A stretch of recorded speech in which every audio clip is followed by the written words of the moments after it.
kayak semua orang sepakat ya bahwa alam sekarang lingkungan itu telah terjadi krisis di lingkungan sekitar kita gitu, baik krisis alam, krisis iklim dan sebagainya gitu ya. Itu tidak lepas dari peran manusia di dalamnya gitu. Kalau saya melihat itu karena manusia zaman sekarang itu mereka terpisah dengan kehidupannya dengan alam gitu. Mereka terlalu masuk ke dalam globalisasi dan industrialisasi sehingga mereka bingung bagaimana cara berinteraksi kepada alam yang benar kayak gitu.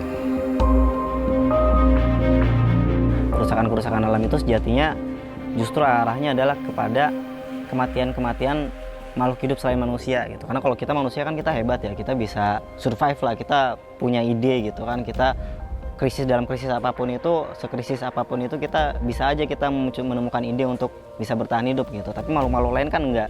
Mereka bertahan hidup berdasarkan apa yang mereka selama ini punya di DNA mereka aja gitu kan. Kalau mereka selama ini berada di suhu dingin, ya mereka nggak mungkin tiba-tiba panas mereka bisa survive gitu. Tapi kalau kita biasanya kedinginan, kalau mau panas ya udah kita bikin nyalain api gitu kan bisa gitu. Sebagai khalifah kita tugasnya adalah untuk memakmurkan bumi gitu. Alam semesta itu udah punya aturan sendiri lah. Misalnya katakanlah air ngalirnya ke bawah gitu, ada gravitasi segala macam. Kemudian misalnya kalau pohon itu dia punya sifat regeneratif di mana dia bakal menghasilkan buah, kemudian buahnya akan dimakan oleh makhluk lain, kemudian itu akan tumbuh lagi pohon yang lain gitu kan. Sebenarnya udah ada sistem itu gitu kan. Cuman manusia itu sebagai makhluk Tuhan yang paling sempurna, kita punya yang namanya pertama akal, dan akal itu dapat digunakan untuk ngide lah gitu. Jadi kita bisa mencari tahu gimana sih cara memaksimalkan potensi yang dimiliki bumi. Banyak masyarakat tuh karena terpisah hidupnya dengan alam gitu ya, hidup di kota, hidup di pola urbanisasi gitu, sehingga mereka terputus dari alam, sehingga hilang kesadaran. Itu dari titik awalnya itu dari kehilangan kesadaran dan kepedulian kepada lingkungan, dan mereka menganggap yang mereka lakukan tuh baik-baik aja, tidak merusak alam. Alam semesta itu kan sejatinya semua yang ada di alam itu punya jalur ya. Ketika dia misalnya sebuah pohon itu hancur, jatuh kayak gimana pun juga mungkin jadi sampah kita orang bilang, tapi kan secara perlahan itu akan terurai gitu kan. Kemudian sampah-sampah yang dari alam itu, misalnya kita lihat daun jatuh aja, itu jadi manfaat buat makhluk yang lain gitu, bisa jadi kompos lah segala macem lah gitu kan. Ada misalnya pohon nih tumbang nih, terus kayunya rontok, itu kan kayunya perlahan jadi makanan rayap gitu kan, jadi rumah buat rayap. Jadi ada berkah di sana, ada kebaikan di sana.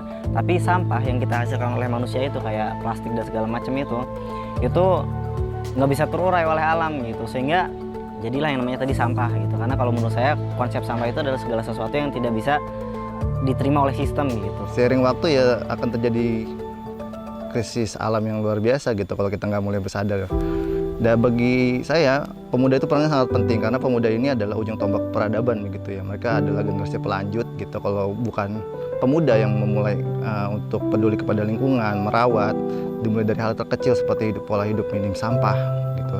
Bahkan bisa lebih jauh lagi dengan mulai menanam pohon, mulai merawat lingkungan, bahkan memproduksi makanan sendiri kayak gitu, mulai dari menanam sayur-sayuran dan sebagainya, sehingga bisa hidup lebih sehat, lebih mandiri, dan mereka terkoneksi. Itu yang utamanya sih, mereka terkoneksi kepada alam karena mereka sadar bahwa mereka hidup tidak bisa terpisah dari alam gitu, dari apa yang mereka makan, lingkungan dan sebagainya gitu. Itu di sini kita punya kebun, dan karena kebetulan memang menggunakan konsep permakultur, jadi saya yang memang punya basic di situ ngebantu lah di sini untuk ngerjain kebunnya, memanage kebunnya gitu sehari-hari, kayak gimana kebunnya, apa yang lagi ditanam gitu.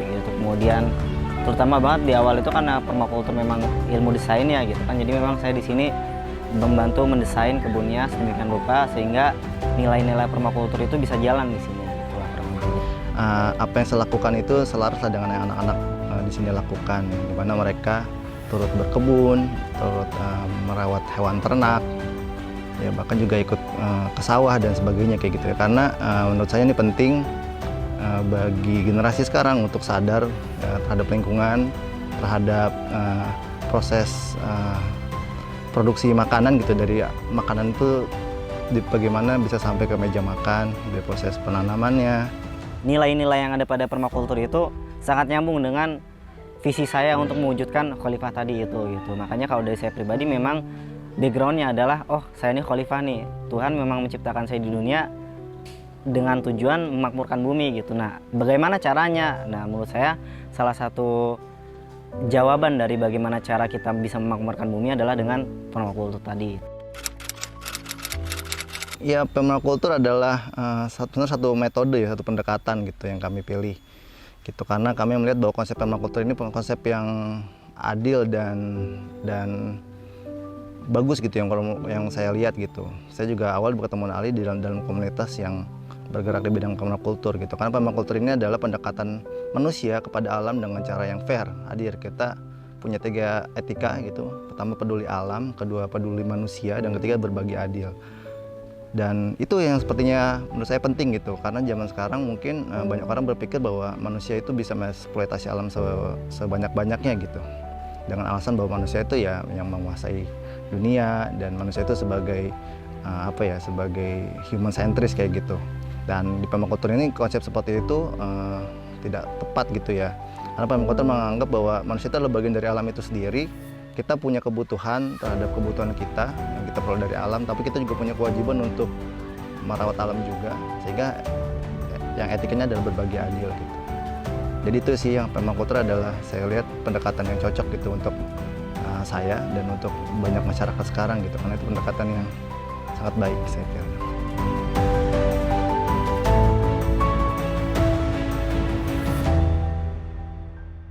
Jadi sebenarnya kan pertanian di Indonesia itu kalau kita hitung secara mayoritas itu adalah family farming ya, atau pertanian keluarga.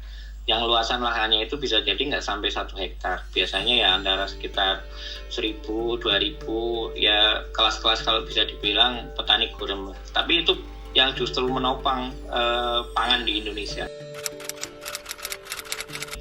Yang pertama punya edukasi yang baik untuk menjadi petani regeneratif, petani organik lah, atau petani permaculture. Itu kan biasanya ada jeda waktu untuk lahan itu bisa pulih, yang tadinya padat semikal untuk menjadi pulih secara alami lagi kan butuh waktu. Harapannya pemerintah ada semacam insentif lah ya, agar petani itu mau untuk melakukan jeda waktu perbaikan tanahnya. Dan selama ini kan produktivitasnya belum setara dengan yang konvensional ya. Nah di jeda waktu itu kalau ada insentif minimal petaninya itu bisa untuk makan saja, untuk keluarganya, untuk sekolah anak-anaknya, saya rasa juga pola ini bisa cukup membantu untuk menjadi petani tertarik untuk regeneratif. Nantinya keluarga-keluarga menjadi menguat ya, tidak lagi terpusat dalam konglomerasi bisnis pertanian yang hanya memperkaya satu keluarga saja. Tapi kalau keluarga-keluarga yang menguat, petani-petani menguat kan, dan ini juga menguatkan generasinya. Bisa jadi anak-anak petani nggak mau jadi petani karena mereka lihat sendiri tadi ya, petaninya kelelahan, tidak balik modal, mungkin malah tanahnya dengan gaya hidup sekarang tanahnya anak-anaknya malah nuntut dijual. Sadar bahwa kita ini akan mengalami satu masa krisis pangan dengan perubahan iklim kan, klimatologi of change gitu, perubahan suhu yang ditandai sekarang sudah harga kipas angin dan AC itu sudah melonjak kan. Itu kan harus dibaca sebagai fakta nyata bahwa klimatologi of change itu sudah dekat. Yang kedua, harus sadar bahwa apapun yang dipelajari oleh anak-anak muda, mau teknologi, mau IT, perut tetap lapar, tetap butuh pangan. Dan negara yang maju nanti bukan hanya maju teknologinya, tapi siap pangan. Nanti kalau kita mengalami proses ini, pelonjakan populasi, kita kan nggak ada perang nih, nggak ada macam-macam, tentu akan ledakan penduduk akan luar biasa. Kalau kita sikapi tidak tepat, kelebihan demografi ini akan jadi bencana.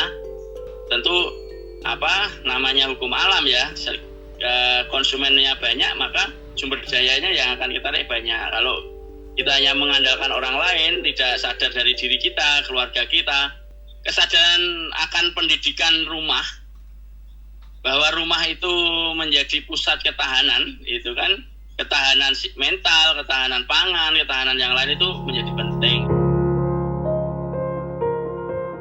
Mencari jawaban gitu, oh aku tuh pengennya seperti itu, gimana sih cara mencapai itu gitu. Kemudian ya tadi salah satunya memang permakultur yang aku temukan gitu kan, tapi masih banyak sebenarnya metode-metode lain yang kurang lebih sama karena memang tujuannya ke sana gitu kan, etikanya untuk kita memunculkan dunia yang lebih baik lagi itu kan banyak sebenarnya. Nah salah satunya permakultur gitu. Jadi ketika kita udah mulai sadar gitu kan, anak-anak muda nih terutama udah mulai sadar dengan mana yang salah mana yang benar gitu kan, itu insya Allah bakal dimudahkan lah kita untuk mencari jawaban mana nih yang benernya dan gimana cara menggapai itu gitu, dan kemudian perlahan kita menuju ke yang terbaik gitu. Harapannya ya pengen alam itu terlestari gitu ya, karena kita manusia Indonesia, tinggal di Indonesia, kita punya kewajiban untuk menjaga lingkungan kita, dan yang saya alami bahwa semakin kita mengenal alam Indonesia, maka kita akan semakin takjub gitu bahwa sebenarnya kita tuh negara yang sangat kaya. Kekayaan alam kita tuh luas, kita bisa mandiri, kita bisa sehat, kita bisa bahagia dengan ya mengolah apa yang ada di alam kita kayak gitu. Ya harapannya memang nantinya semua orang akan mempunyai kesadaran yang sama gitu kan, mana yang baik mana yang buruk, apa yang harus kita lakukan terhadap apa, kita nih punya peran sebagai khalifah gitu kan, apa yang harus kita lakukan gitu, gitulah kita punya pemahaman yang sama, punya kesadaran yang sama di seluruh dunia ini tentunya, ya minimal di sekitar kita lah, di Indonesia terutama gitu kan. Pemuda itu adalah orang-orang yang paling tangguh dan sebenarnya paling tepat kalau untuk melawat alam gitu. Kita tidak bisa mengharapkan generasi yang sudah lanjut usia gitu, karena harus di kita kayak gitu ya. Dan peran pemuda harusnya itu mereka banyak belajar gitu dari para orang tua kita yang mungkin pernah berkebun, pernah bertani gitu, karena mereka punya ilmu yang banyak terkait pengetahuan tanaman-tanaman Indonesia, pangan dan sebagainya, yang mana itu kalau nggak ada yang lanjutin maka itu pengetahuan itu akan terputus gitu. Maka kita harus menjemput bola, kita belajar kepada orang-orang yang luar biasa gitu di sekitar kita gitu, para sesepuh-sesepuh, dan pengetahuan itu nanti kita terapkan dan kita ajarkan lagi ke adik-adik kita, ke generasi penerus, sehingga budaya ini terbangun gitu, budaya untuk berkesadaran terhadap lingkungan, budaya untuk merawat alam, memproduksi pangannya sendiri-sendiri kayak gitu, dan itu akan berdampak positif ke depannya, saya percaya itu. Insya Allah langkah-langkah kebaikan yang kita ambil itu nggak akan mungkin disia-siakan gitu. Mungkin masa-masa sekarang ini belum kelihatan gitu kan, dunia belum kelihatan menjadi lebih baik gitu kan, tapi hal-hal kecil, kebaikan-kebaikan kecil yang udah kita lakukan itu, yang udah kita usahakan untuk mencapai dunia yang kita idealkan gitu kan, yang memang saling memperbaiki antara manusia, saling memperbaiki antara manusia dan alam gitu. Insya Allah bakal tercapai juga gitu. Yang penting memang niatnya ya dengan asas kebaikan gitu, bukan karena kita pengen, tapi memang karena kita rasa oh yang terbaik adalah seperti itu gitu kan. Jadi ya insya Allah langkah-langkah kecil apapun itu yang kita ambil bakal ada lah kebaikan yang muncul dari situ. Bahwa di desa itu sangat indah gitu, bahwa kita bisa memproduksi pangan kita sendiri, kita bisa hidup dekat dengan alam, bisa beternak sendiri, dan itu sih bahwa kesadaran alam itu yang paling penting untuk kita punya kayak gitu.